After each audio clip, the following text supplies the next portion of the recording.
Voilà, allez, on est parti. On va aller voir vos messages pour le mois d'avril.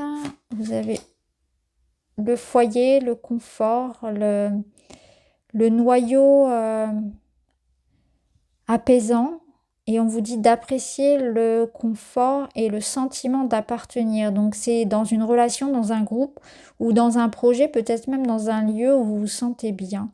Donc pour vous, le mois d'avril, ça se centrer sur ça, ce besoin de sécurité, bien s'entourer, se sentir bien chez soi, se sentir en paix aussi en soi, avoir des relations saines, entretenir ici son corps, le rapport à soi, c'est très beau. On a le pape qui nous parle du sacré, donc de ce qui fait sens, des valeurs. Donc pour vous, c'est un moment où il y a comme l'idée d'avoir un besoin de mettre du sens dans une situation. Alors ici, on a quoi? 7 de bâton, 2 de coupe. Waouh. Ouais. Alors, au niveau ici du relationnel, je dirais qu'on est quand même dans une étape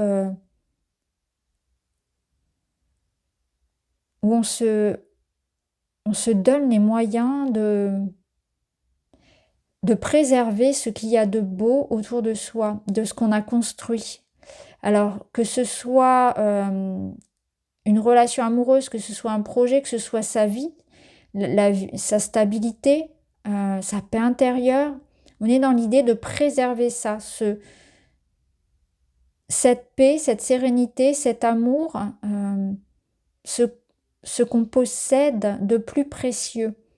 Il y a quelque chose que vous avez ici en tête qui est très précieux, auquel vous tenez beaucoup. C'est vraiment une question de valeur, d'éthique, de sentiment, de quelque chose de sacré. Ouais. Ce qui me vient le plus, c'est ça, c'est précieux. Ça, pour moi, c'est central, c'est essentiel, c'est précieux.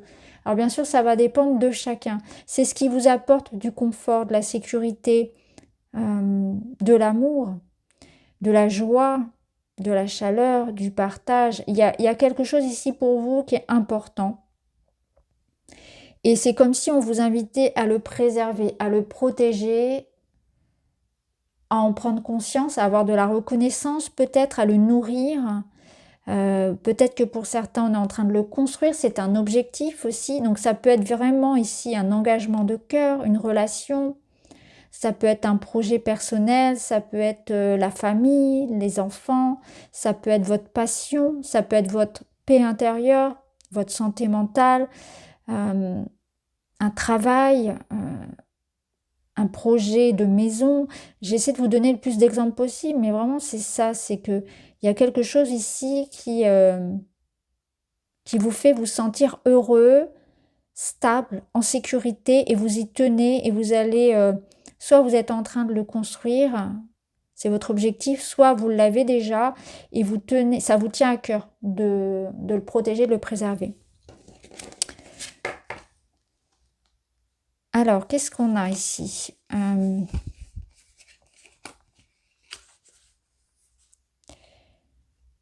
On a la créativité. Donc là, ici, nous sommes dans tout ce qui va être l'argent, le travail, le quotidien. On a la créativité. Utilise ton imagination. Il y a quelque chose à écrire, à exprimer. Il y a une bonne idée. Il y a du talent. Il y a une création qui est là, qui demande qu'à s'exprimer. Il y a un désir, il y a un projet. 4 de coupe et chariot inversé. Alors le chariot inversé, ça nous parle du coup de quelque chose qui est dans l'hésitation, qui n'est pas sûr de soi. Donc je pense qu'il y a des doutes qui vous freinent. Il y a une évolution qui est en attente. Donc ça peut être un moment où la créativité, la motivation, l'énergie, l'envie, l'énergie de manière générale est un peu plus instable, un peu plus aléatoire. Donc il y a des jours où on est motivé, on a de l'énergie, on a, vous voyez, ça booste et on y va et on est créatif, on est entreprenant. Et puis il y a d'autres moments où on manque de confiance, on a envie de tout arrêter, où l'énergie est moins là. C'est vraiment cette alternance-là entre un boost comme ça de confiance, d'énergie, d'entrain, et puis des moments où c'est un peu plus plat. Donc c'est quelque chose que on doit essayer ici de stabiliser quelque part. Je sens aussi que pour certains, il peut y avoir l'idée d'être arrivé à un point dans des situations où on se sent vidé. Ce que je ressens, c'est que vous allez, si vous vivez des situations de blocage, j'arrive pas à trouver un moyen de résoudre cette situation-là matérielle, eh bien, vous allez avoir cette opportunité-là. Il va y avoir une idée, il va y avoir quelque chose que vous allez voir, que vous allez entendre, ou un message que vous pouvez recevoir, une inspiration qui va vous aider à résoudre une situation. C'est un regain ici d'énergie aussi, c'est un regain de créativité, c'est l'énergie qui revient, qui reprend. On sent que le 4 de coupe va aider à remettre le chariot dans le bon sens et à redonner ici de l'entrain, à débloquer quelque chose, à trouver une solution. Et vous voyez, avec cette énergie de la créativité là on vous dit d'utiliser votre imagination. Donc vous allez avoir comme un instant clé, un moment comme ça où vous allez vous dire mais oui évidemment. Et c'est comme ça qu'il faut faire. Donc soyez vraiment créatif. Ça veut dire aussi qu'il faut sortir des sentiers battus, qu'il faut penser en dehors de la boîte, qu'il faut aller vers une autre façon de faire. Et la solution, elle se trouve là, dans quelque chose que vous n'avez pas encore fait, auquel vous n'avez pas pensé. Et ça va venir vraiment d'une façon très différente de ce que vous avez l'habitude de faire, etc. Et c'est ça qui va vous permettre d'avancer. Alors au niveau relationnel, on a un page de coupe, on a un 6 de bâton et le test qui est beaucoup sorti ce mois-ci. Qui va bien avec le pape. C'est comme si, oui, ce mois-ci, vous êtes un petit peu dans une situation qui vous pousse au changement quelque part, hein, qui vous pousse à évoluer, qui vous pousse à vous remettre en question. Avec le page de coupe, ça vient toucher ici à quelque chose de sensible, il y a une sensibilité. Ici, je pense que la leçon au niveau relationnel, ça va être de ne pas dépendre du regard des autres, de ne pas chercher la validation, l'accord des autres pour faire ce que vous avez envie de faire, de ne pas dépendre du regard des autres pour être heureux ou pour se sentir bien dans sa peau. Vous voyez, c'est vraiment faire les choses pour soi. Et ce que je ressens aussi, c'est que c'est l'invitation à arrêter d'être comme on dit en anglais, le people pleaser, la personne qui veut combler les besoins de tous, qui veut plaire à tout le monde.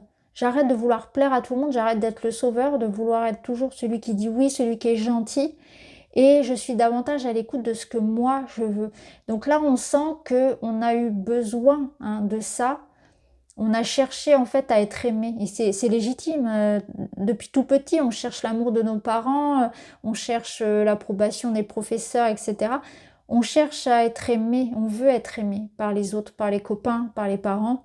Et du coup, on essaie de leur faire plaisir, de répondre à leurs besoins à eux, sauf qu'on oublie les nôtres. Et là, il y a un rapport qui s'inverse parce qu'on va partir justement, on va mettre des limites et on va prendre conscience aussi qu'on ne peut pas dépendre on n'est pas là pour combler les autres, pour rendre les autres heureux, on est là déjà pour se rendre heureux soi. Et que il faut pas avoir peur de dire non, il faut pas avoir peur de décevoir, il faut pas avoir peur d'être soi, et d'être à l'écoute de ce qu'on ressent profondément soi. Parce que le 6 de bâton, il a tendance vraiment à vouloir vivre pour les caméras, comme on dit, à vouloir vivre pour... attendre de l'autre une certaine forme de reconnaissance, mais qu'il n'y a pas forcément toujours. Il va y avoir beaucoup de déception, on va être déçu. Ah bah oui, mais cette personne, j'ai fait tout ça pour elle et elle a rien eu. Oui, mais cette personne ne vous a rien demandé en réalité. Vous voyez, il y a quelque chose comme ça où j'ai beaucoup fait pour les autres, je me suis oubliée, je me suis sacrifiée et je suis passée à côté de moi, de mes besoins. Et là, on change ça. On arrête aussi de vouloir chercher voilà, à faire plaisir, à répondre aux besoins des autres. On s'écoute soi. On n'a pas besoin non plus d'être toujours rassuré par l'extérieur. Donc il y a vraiment ce changement-là aussi au niveau personnel. On gagne en confiance, effectivement. On peut aussi gagner en indépendance pour certains. On gagne en autonomie, en indépendance. On fait les choses seul, pour soi. La finalité, c'est un 10 de bâton inversé. C'est l'idée d'arriver sur une finalité où je me libère d'un poids. Je me libère de toutes les choses qu'on m'avait mis sur le dos. Alors, moi y compris, hein, c'est les responsabilités, c'est les attentes, c'est en vouloir trop à la fois. Donc je revois mes priorités, je m'allège de quelque chose. Je m'allège de l'emploi du temps que je me donne, je m'allège de toutes les injonctions des autres, mais aussi celles que moi je me mets sur le dos. Vous voyez, il y a peut-être aussi l'idée que une situation matérielle va se résoudre et du coup ça fait un poids en moins aussi sur les épaules. Mais là, je pense qu'on vous dit qu'il y avait un surplein. Il y avait quelque chose en excès et vous êtes en train de vous libérer de cet excès-là. C'est aussi un excès de désir, de gourmandise. C'est une effervescence épuisante. Donc il y avait vraiment tout ça qui était trop et je me ressens sur l'essentiel. J'arrête de disperser mon énergie, de la dépenser à tout va. Je reviens vraiment à quelque chose de plus utile. Ouais, ce qui me vient, c'est vraiment ça, c'est essentiel et beaucoup plus léger. Donc on gagne en légèreté ici. On abandonne aussi, donc on se relève aussi, on se relève d'une situation épuisante. Donc ça parlera aussi peut-être pour certains, avec le soleil ici notamment, c'est que là, il y a une situation aussi épuisante qui est sur le point d'être anéantie quelque part, d'être résolue, ou enfin ça va être beaucoup moins lourd pour moi. Mais parce que je me permets de le poser au sol, c'est moi qui m'autorise quelque part à ne pas porter autant de choses sur mon dos. Alors, on termine avec un petit message. Le 1, je prends une décision. Je me positionne pour ne pas remettre au lendemain. C'est aujourd'hui que j'agis, je me décide et j'évite que les événements ne décident à ma place. Ouais. J'arrête d'être dans une énergie de passivité et c'est moi qui prends les rênes, c'est moi qui prends la décision et je change la donne. C'est aujourd'hui que j'agis et que je décide. Donc là, ça pourrait nous dire que vraiment, c'est moi qui remets le chariot en route. Je ne reste pas dans cette énergie de procrastination, d'attente, d'insatisfaction et je fais ce qu'il faut pour que ce qui ne me satisfait plus s'arrête. Voilà pour vous les amis, j'espère que ça vous parle et je vous embrasse, à très vite.